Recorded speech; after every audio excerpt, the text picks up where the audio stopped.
Assalamualaikum warahmatullahi wabarakatuh. Bismillahirrahmanirrahim.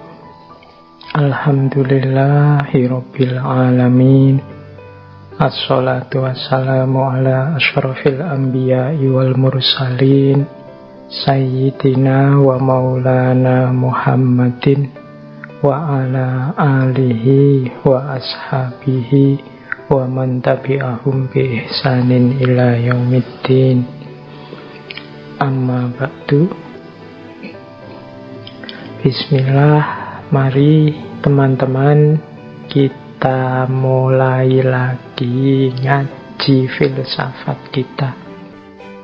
Baik teman-teman, malam hari ini kita di bulan ini masuk ke tema falsafah hidup lagi ya, untuk mengawali tahun 2022 ini. Saya lupa ini sesi falsafah hidup yang keberapa. Beberapa kali dulu kan kita ada itu sesi filsafah hidup. Cuma untuk bulan ini kita akan mengangkat tema tentang pengenalan diri. Itu seperti yang diumumkan teman-teman dari MJS ya. Tema kita bulan ini judulnya Who Am I? Siapakah aku? Ini tema yang kalau dalam dunia filsafat ini tema besar, juga tema perennial yang mungkin tidak selesai-selesai dibahas, dikejar, dicari-cari jawabannya, termasuk oleh para filosof. Siapa sih aku ini? Apa hakikat diriku? Ada ribuan jawaban, ada banyak perspektif, banyak alternatif ketika manusia berusaha memahami dan memaknai dirinya.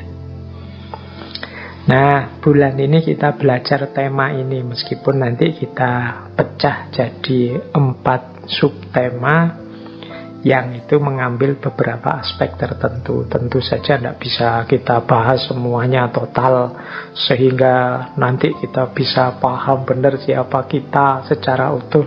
Wong ya ini tema yang ongoing, proses terus menerus, tema yang tidak selesai dengan sekali, 2-3 kali dibahas. Bahkan termasuk sumbangan-sumbangan pikiran dari para filosof pun tentang tema ini rasanya tidak ada selesainya. Menurut saya bahkan semua filosof itu sebenarnya berusaha menjawab pertanyaan ini dengan berbagai variasi isunya. Baik, berarti untuk bulan ini kita belajar tentang diri kita sebenarnya sebagai manusia. Kita awali malam hari ini kita membahas tentang identitas, atau mungkin lebih tepatnya tentang self-identity atau personal identity. Kemudian minggu depan, kalau tidak salah, kita akan membahas tentang mimpi. Kemudian minggu ketiga kita akan membahas tentang kerja. Dan minggu terakhir mungkin kita melakukan refleksi-refleksi diri, tidak hanya sebagai pribadi tapi sebagai generasi. Kemarin sudah saya sampaikan juga ke teman-teman MJS ya, untuk ngaji filsafat kita kembali ke model yang lama seperti ini. Tapi nanti boleh kalau ada teman-teman ingin bertanya, sampaikan saja pada teman-teman takmir, dan juga mungkin disampaikan kalau di YouTube ya sampaikan saja di chatnya YouTube. Nanti kalau ada waktu, paling tidak janji saya kalau ada Rabu kelima, nah itu kita bisa membahas. Kalau ada pertanyaan-pertanyaan yang masuk, mungkin formatnya bisa lewat Zoom. Jadi untuk forum tanya jawabnya nanti kita cari kalau ada sisa hari Rabu di setiap bulannya.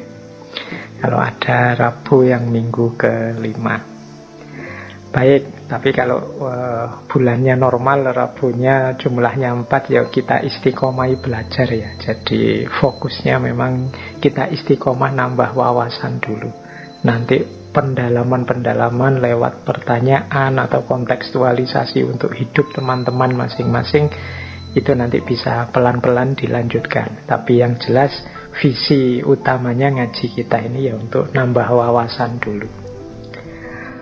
Baik, bismillah, kita awali nggih untuk tema kita tentang identitas diri. Ngaji kita malam hari ini saya awali dari satu aforisma yang berasal dari Yunani, yang terjemahan bahasa Indonesianya adalah kenali dirimu. Atau kalau dalam bahasa Yunani ya Gnotisouton. Ini satu kata yang luar biasa maknanya. Kalau di Yunani kata-kata Gnotisouton ini terukir di kuil Apollo yang ada di Gunung Delphi. Dan kata-kata ini dipakai oleh banyak sekali filosof. Ada yang bilang pertama kali kata ini dipakai oleh seorang penulis dari Yunani namanya Aeschylus. Ada yang bilang ini dipopulerkan secara mendalam luar biasa oleh Socrates, dilanjutkan oleh muridnya Plato, dan nanti banyak lagi tokoh-tokoh yang menggunakan kalimat ini. Misalnya para filosof seperti Peter Abelard, Thomas Hobbes, kemudian Benjamin Franklin, Rousseau, Ralph Waldo Emerson, dan lain-lain. Banyak tokoh-tokoh filosof yang menggunakan kata-kata ini, karena memang ini tema kunci kalau dalam kajian filsafat. Jadi tema mengenali diri. Kalau dalam Islam kan teman-teman sering sekali mendengar aforisma man arofa nafsahu arofa robbahu. Itu kan juga tema tentang bagaimana kita dituntut untuk mengenali diri kita. Jadi tema pengenalan diri ini salah satu tema kunci dalam filsafat, bahkan sejak lahirnya filsafat di Yunani. Ya teman-teman pastinya sudah sangat sering mendengar saya membincangkan tentang pentingnya mengenali diri. Bahkan dalam tahun lalu saya ingat akhir tahun 2020 kita mengangkat tema muhasabah misalnya.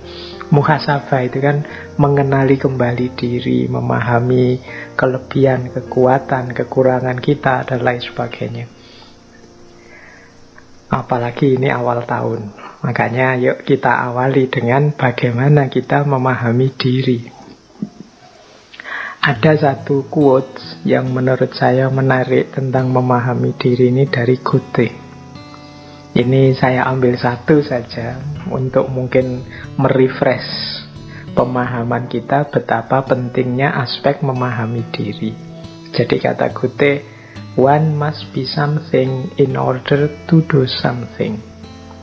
Seseorang harus menjadi sesuatu agar bisa melakukan sesuatu. Nah, ini kan kalau dimaknai secara luas itu ya kita ini harus sesuatu dulu sebelum bisa melakukan sesuatu. Sesuatu dulu itu kan pertama-tama kita harus paham, kita harus kenal kita itu apa, kita itu siapa. Jadi kita bisa menunjuk satu barang, misalnya bantal, itu kan karena kita tahu itu bantal, kita tahu itu kursi, kita tahu ini laptop, kita tahu itu HP, itu kan karena kita paham tentang kesesuatuan itu. Nah, maka kita juga begitu. Kita juga harus kenal kesesuatuan kita. Kalau manusia mungkin bukan sesuatu, kesiapaan kita. Tujuannya apa kalau kalimatnya Goethe tadi? Agar kita bisa to do something, bisa melakukan sesuatu. Ya kayak tadi misalnya saya contohkan, saya tahu kok kalau ini bantal. Ketika saya tahu bantal kan, terus saya ngerti benar bagaimana barang ini saya manfaatkan. Mungkin untuk alas tidur atau alas duduk, untuk bersandar. Karena aku paham gunanya barang ini. Aku paham karena aku ngerti identitasnya, ngerti statusnya. Nah, itu namanya be something, kita tahu kesesuatuannya. Nah, kita juga begitu. Kita harus kenal diri kita, siapa kita, apa kita. Sehingga kita tahu apa yang harus kita lakukan. Sehingga kita tahu bagaimana kita harus bertindak, berpikir, berperilaku. Inilah sebenarnya quotes ini menegaskan pentingnya kita tahu diri kita, pentingnya kita paham identitas kita. Misalnya sering saya ilustrasikan ya di banyak kajian. Kita mengidentifikasi diri kita sebagai seorang mahasiswa misalnya. Loh, begitu kita paham tentang kemahasiswaan kita, kemudian kan mudah bagi kita selanjutnya untuk apa yang harus saya lakukan, apa yang jangan saya lakukan. Karena aku ini mahasiswa. Oh, aku ini seorang kakak. Kalau di rumah ada adik-adik. Nah, ini kan kita nanti jelas apa yang harus saya lakukan, apa yang jangan saya lakukan di rumah. Dengan mengidentifikasi statusku sebagai kakak. Apa yang harus aku lakukan di hadapan ayah ibu, apa yang harus aku lakukan di hadapan adik-adikku, apa yang harus aku lakukan di lingkungan sekitarku, dan lain sebagainya. Itu ketika aku sudah tahu posisiku. Ketika aku sadar siapa aku, maka one must be something in order to do something. Orang harus kenal dirinya, baru dia jelas apa yang harus dia lakukan. Hari ini banyak orang yang kesulitan mengidentifikasi dirinya, memahami posisi dan porsi hidupnya. Akhirnya dia sulit mengenali dirinya. Yang bisa dilakukan hanya ikut arus ke utara, ke selatan, yang lain ke utara, ikut ke utara, yang lain ke selatan, ikut ke selatan.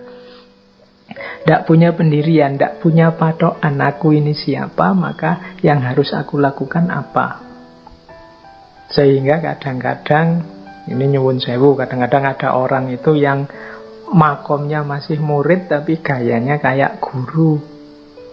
Makomnya masih awam tapi gayanya kayak orang alim. Atau sebaliknya, harusnya dia orang pinter, orang alim, tapi kok gayanya kayak orang tidak tahu apa-apa, tidak peduli kiri kanan dan lain sebagainya. Padahal dia harusnya yang memberi petunjuk pada umatnya dan lain sebagainya. Ini menurut saya pentingnya orang sadar dan paham dirinya.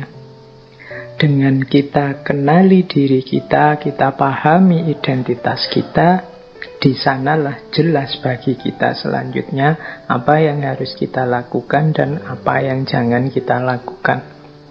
Mana yang wajib jadi tanggung jawab kita dan mana yang ini tidak seharusnya saya lakukan. Nah, oke. Kalau teman-teman nanti bekerja di perusahaan, di lembaga, di organisasi apapun, itu kan juga harus jelas. Ini saya posisinya apa, tugasku apa. Jadi job description-ku apa sesuai dengan jabatan yang aku emban. Kalau di kampus misalnya, kalau dekan itu tugasnya ini. Kalau ketua jurusan, ketua program studi itu tugasnya ini. Kalau yang staff tugasnya ini dan lain sebagainya. Itu kan dia bisa melakukan tugasnya ketika tahu posisinya apa. Inilah pentingnya orang mengenali dirinya, paham status dan identitasnya. Baik, kita lanjutkan. Nah, sekarang kita awali dari definisinya. Ada banyak sebenarnya definisi-definisi yang menjelaskan tentang identitas ini. Jadi ada yang mendefinisikan identitas itu di slide yang saya tampilkan. Saya ambil contoh 3 saja. Meskipun Ada banyak sekali definisi tentang identitas yang menjadi penciri masing-masing orang.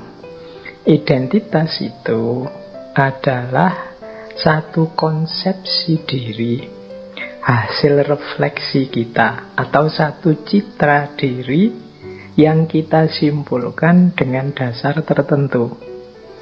Misalnya dengan dasar keluarga, dengan dasar gender, dengan dasar budaya, dengan dasar etnis, dan lain sebagainya. Ini identitas.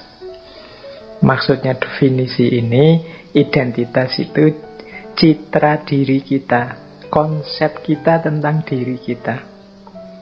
Yang itu kita ambil biasanya itu dari berbagai sumber. Misalnya, oh saya itu dari keluarga ini loh, saya itu terahnya ini loh, saya masih keturunan ini loh. Nah, ini menegaskan identitas berdasarkan keluarga atau berdasarkan etnis. Oh saya orang Jawa, oh saya Sunda, oh saya Bugis, saya Madura, dan lain sebagainya. Ini kan konsep diri, citra diri yang kita simpulkan tentang diri kita berdasarkan etnis kita, berdasarkan budaya kita. Ini definisi pertama. Jadi, kalau berdasarkan definisi ini, berarti nanti diri kita ini punya citra sendiri sesuai kesimpulan kita, konsep yang kita buat untuk diri kita. Saya itu Muslim, Indonesia, Jawa. Nah, ini kan konsep kita tentang diri kita. Jadi karena Jawa itu gaya saya begini. Oh karena Muslim yang saya lakukan ini. Karena Indonesia yang saya perbuat dan aktivitas saya ya tentang ini dan lain sebagainya. Nah, ini definisi pertama. Ada lagi definisi kedua tentang identitas. Kalau ini lebih dalam, identitas itu didefinisikan sebagai distinct personality of an individual regarded as a persisting entity. Jadi kepribadian itu satu personalitas, identitas itu satu kepribadian yang khusus dari seseorang yang dianggap sebagai sesuatu yang menetap. Kalau tadi yang di definisi pertama, identitas itu kan sesuatu hasil relasi kita dengan yang di luar diri. Kalau di definisi yang kedua itu, identitas itu sesuatu yang menetap, kepribadian yang menetap dalam diri kita. Misalnya ya, kita sering mengidentifikasi diri kita seperti ini. Saya itu orangnya pemarah loh. Nggak tahu kok begini ya saya itu. Ini ciri definisi identitas yang kedua ini. Jadi seolah-olah ada kualitas yang menetap dalam diriku. Saya ini patriotis orangnya. Rela membela negara dalam situasi apapun. Misalnya itu distinct personality. Saya itu orangnya ngalahan, males kalau diajak konflik-konflik silahkan sajalah. Nah, itu juga distinct personality. Ini juga jenis identitas. Jadi selain definisi pertama tadi yang kita mengafiliasikan diri dengan macam-macam variabel di sekeliling kita, ada juga definisi kedua. Kalau ini identitas itu ya sebagaimana karakter yang menetap dalam diri kita. Itulah aku, inilah aku. Nah, ini biasanya definisi identitas yang kedua.